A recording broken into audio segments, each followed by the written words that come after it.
Our next story is about your shopping bag, more specifically your groceries and household items.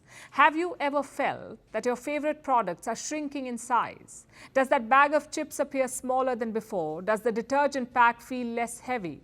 The packaging looks the same, the price is the same, but you're getting less for it. If you've noticed or felt this, you're not alone. Companies across the world are doing it, reducing the size of the product while selling it at the same price. They call it shrinkflation. And as consumers, we have no choice but to accept it, unless you're in South Korea. Because here, a crackdown is underway. Seoul is going after the manufacturers who are shrinking their products without informing their consumers. Here's a report.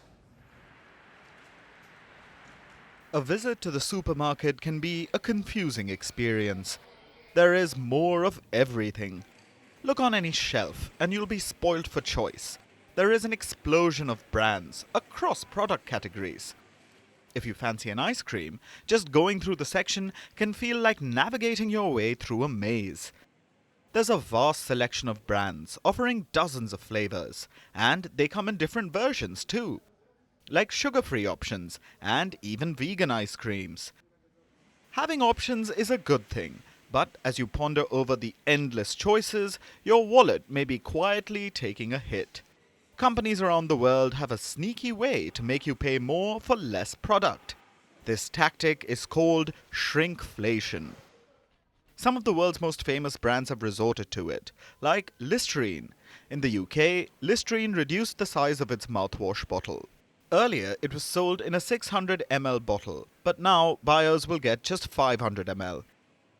In the US, a variant of Oreo cookies was downsized by over 50 grams, and Huggies reduced the number of its diapers by 12. They weren't the only ones. From coffee brands to household cleaning supplies and snacks, all have reduced the sizes of their products without lowering the price.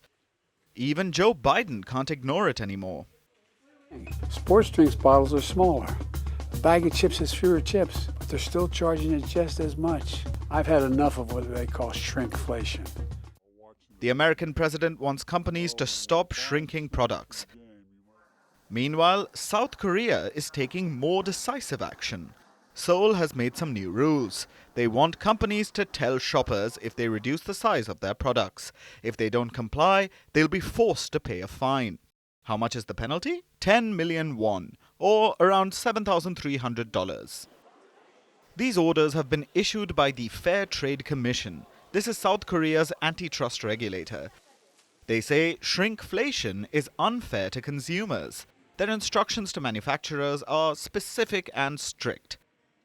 If they reduce the size of a product, they'll have to put a label on it for at least 3 months. The label should clearly mention the changes in size or weight. France is adopting similar rules as well. Last month, the French Finance Ministry issued guidelines. If a seller cuts the size of a product without reducing the price, they'll have to declare it. Again, retailers have been asked to stick a label on the product for 2 months. The new rules will kick in from July. Shrinkflation is frustrating for consumers, especially now when inflation continues to erode savings across many parts of the world. The last thing anyone needs is to feel cheated at the grocery store.